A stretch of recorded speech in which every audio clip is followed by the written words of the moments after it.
Hello नमस्कार दोस्तों, आपका स्वागत करता हूं अपने यूट्यूब चैनल पर। हाल ही में मोदी जी हमारे चाइना गए हैं एससीओ की बैठक में।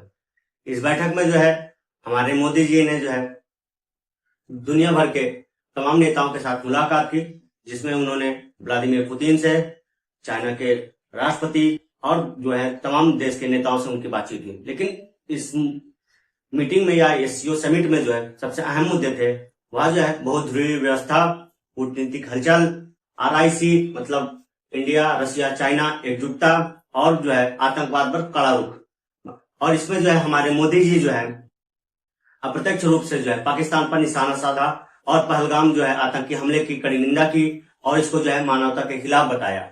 और आतंकवाद खाली भारत के लिए नहीं बल्कि दुनिया के लिए खतरा है। इस समिट में जो है मोदी जी ने यह बात रखी। अप्रत्यक्ष रूप से जो है पाकिस्तान को आतंकवाद का संरक्षक कहा और उसको पालने की जो है बात कही। हमने पहलगाम में टेररिज्म का बहुत ही घिनौना रूप देखा।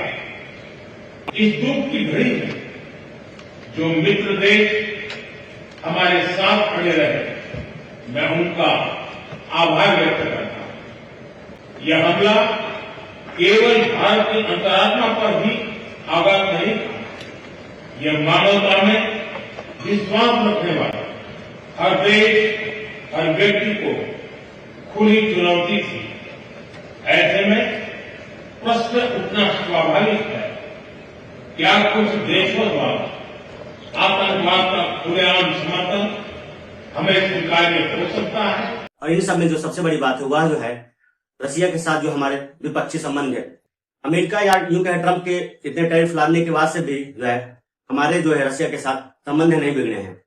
और इस समिट में जो है व्लादिमीर पुतिन ने भारत का जो है शुक्रिया किया कि इतने क्राइसिस के बाद जो है भारत हमारे साथ खड़ा है। राष्ट्रपति पुतिन ने इंडिया ने जो रोल निभाया है इस वॉर के दौरान रूस और यूक्रेन के बीच, उसकी भी भूमिका की तारीफ की है। और यह समिट जो है चाइना में हो रहा था और इसका होस्ट भी चाइना ही था, जिस कारण से जो है मोदी जी हमारे जो है चाइना के राष्ट्रपति श्री शी जिनपिंग के साथ मुलाकात की और त्रिपक्षीय जो है एकजुटता पर बात की, मतलब आरआईसी पर बातचीत की। और जो है अमेरिका के बाद जो है दूसरी विकल्प तलाशने की बातचीत इस पर हुई। और साथ ही साथ जो है यह कहा गया कि हमें जो है एशिया को और मजबूत बनाना होगा, हमें यूरोपीय कंट्री पर ज्यादा डिपेंड नहीं रहना होगा, हमें इसके लिए जो है अन्य विकल्प खोजने होंगे। अगर साथ ही साथ एससीओ की बातचीत चल ही रही है और चूंकि यह समिट भी एससीओ को लेकर हुआ था, तो क्यों ना हम जो है एससीओ पर एक नजर डालते हैं। एससीओ का इतिहास क्या है और इसे क्यों बनाया गया है और इसका उद्देश्य क्या है, इन सारी चीजों पर हम एक नजर डालते हैं। जैसे क्या है एससीओ की स्थापना कब हुई, तो इसकी स्थापना जो 26 अप्रैल 1996 को चीन, रूस, कजाकिस्तान, किर्गिस्तान और तजाकिस्तान ने शंघाई 5 के नाम से की थी। ठीक है, 2001 में उज्बेकिस्तान भी इससे जुड़ गया और इसका नाम जो है शंघाई सहयोग संगठन एससीओ रखा गया।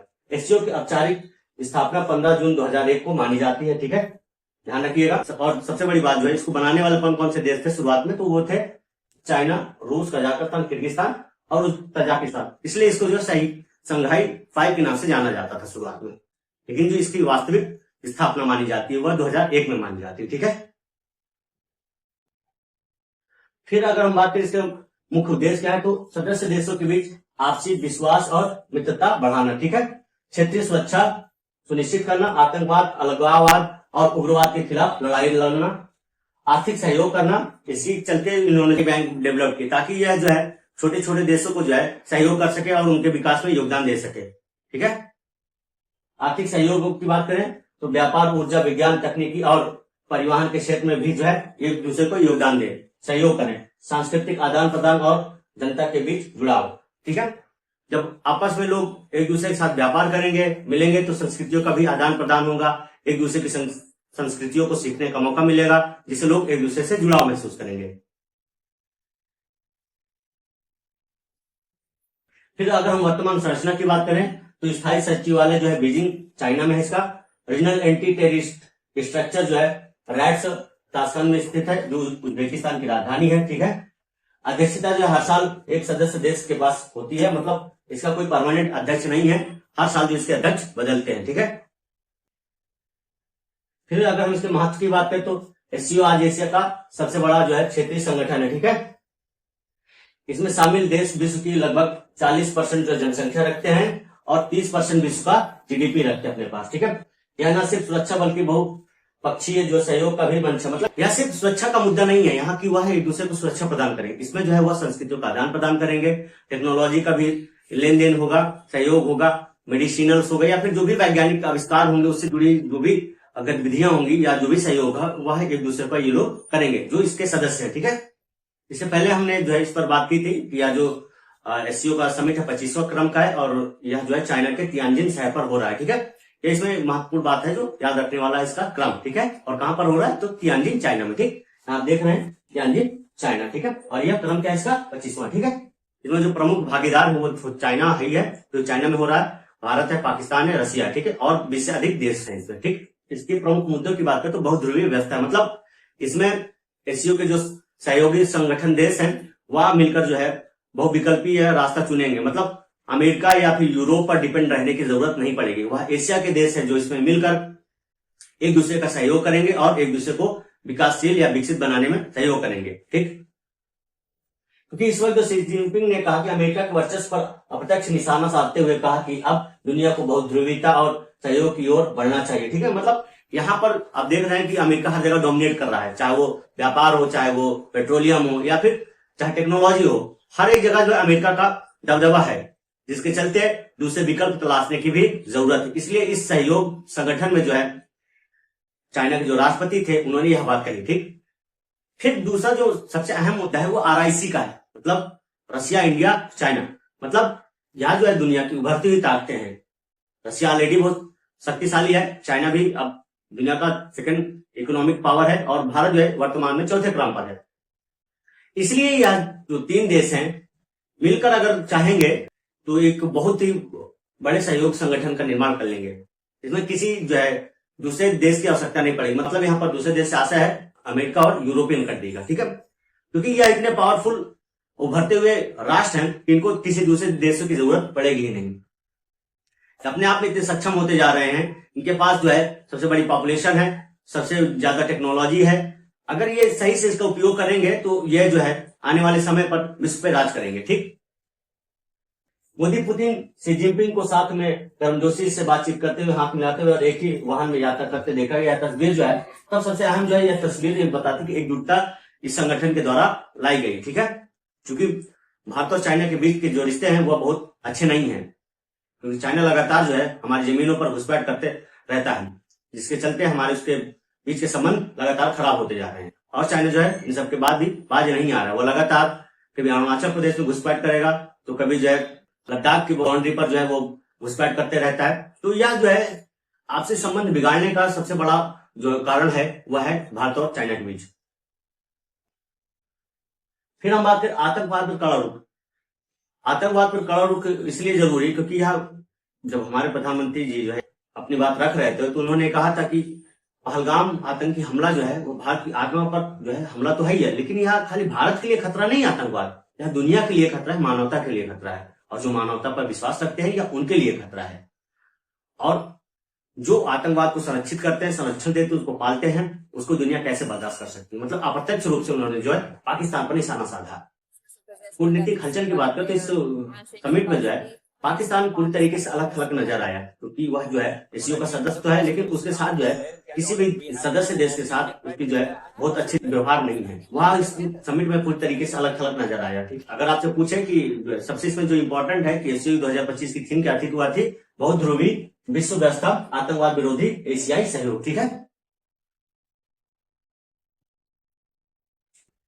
फिर हम बात करें तो मोदी जी ने इसमें क्या कहा। तो मोदी जी ने जो सबसे अहम है वो हमारे लिए यही कि मोदी जी ने इस समिट में क्या कहा। ठीक है, पहलगाम हमले का जिक्र किया। मोदी जी ने इसे आतंकी घटना को भारत की आत्मा पर हमला और मानवता में विश्वास रखने वाले के लिए चुनौती बताया। ठीक है, उन्होंने कहा कि भारत दशकों से आतंकवाद का सामना कर रहा है। ठीक है, मतलब लगातार पाकिस्तान द्वारा जो है हमारे ऊपर अटैक करवाए जा रहे हैं। ठीक है, वो आए दिन कहीं राजस्थान में तो कहीं पंजाब में, कहीं जम्मू एंड कश्मीर में लगातार हमले करते रहता है और घुसपैठ करने की कोशिश करते रहता है, जिसके चलते हमारे जवानों की जो है आए दिन शहादत होती रहती है। हमें इसका जो परमानेंट इलाज ढूंढने की जरूरत है। ठीक है, और हाल ही में पहलगाम हमले ने इसे और भी स्पष्ट रूप दे दिया है। ठीक है, मतलब इसे स्पष्ट रूप से दिखाया है कि जो पहलगाम आतंकी हमला हुआ है पाकिस्तान के द्वारा जो करवाया गया है वह कतई ही बर्दाश्त की काबिल नहीं है। पहलगाम हमला जो है वह खाली भारत की आत्मा पर हमला नहीं है, दुनिया पर सभी लोगों के, सभी देशों के ऊपर हमला है जो मानवता पर विश्वास रखते हैं। ठीक है,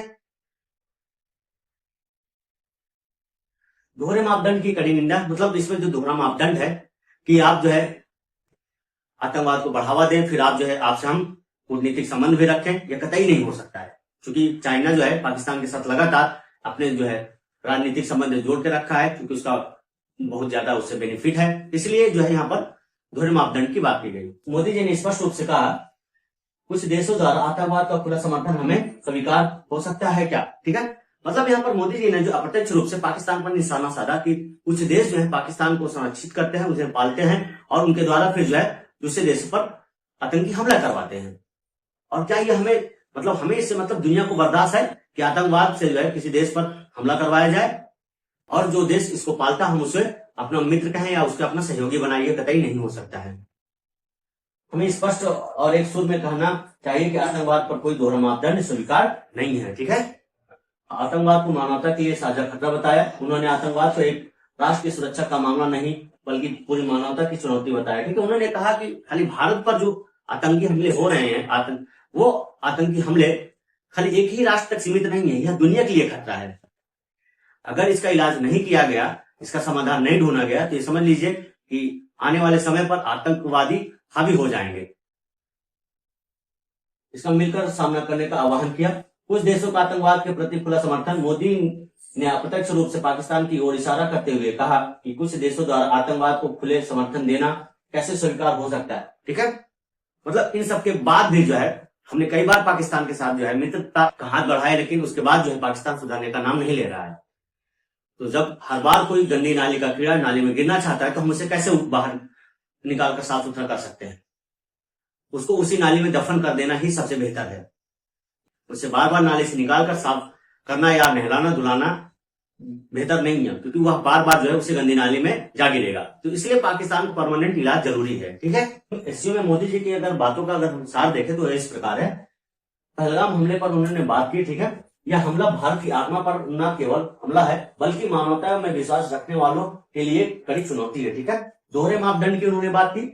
आतंकवाद पर दोहरे मापदंड स्वीकार नहीं हो सकता है। ठीक है, आतंकवाद जो है वैश्विक खतरा बताया, आतंकवाद को जो है वैश्विक खतरा बताया, मतलब आतंकवाद जो है खाली एक ही देश के लिए खतरा नहीं है, यह विश्व के लिए खतरा है। अगर यह उभरता है तो वो अपनी चपेट में विश्व को ले डूबेगा। ठीक है, यह मानवता के लिए साझा खतरा है। ठीक है, कुछ देशों पर अप्रत्यक्ष निशाना साधा। कुछ देशों का तात्पर्य यहाँ पर है कि क्या कुछ देशों द्वारा आतंकवाद का खुला समर्थन स्वीकार हो सकता है हमें। ठीक है, तो बिल्कुल नहीं हो सकता है। उन्होंने एससीओ के मन से यह बात रखी अपनी कि आतंकवाद को जो संरक्षित करते हैं, संरक्षण देते हैं, उनको पालते हैं, क्या उनको हम स्वीकार कर सकते हैं? बिल्कुल नहीं कर सकते, क्योंकि यह जो दुनिया है, यह जो देश है, वो मित्रता के व्यवहार से चलता है, आतंकवाद से नहीं चलाया जा सकता। आपको अगर कोई बात करनी है तो आप सामने से आइए, बैठिए, बातचीत करिए और समस्या का समाधान खोजिए। पीठ पीछे वार करके आप जो है किसी से कुछ हासिल नहीं कर सकते हैं, और हर बार जो है वो आपको माफ नहीं करेगा। इसका कभी न कभी वह पलटवार करेगा और आपको मुंहतोड़ जवाब देगा। उम्मीद करता हूं यह सेशन आपको पसंद आया होगा। ऐसे लेटेस्ट अपडेट के लिए आप हमारे चैनल को सब्सक्राइब करना ना भूलें। जय हिंद।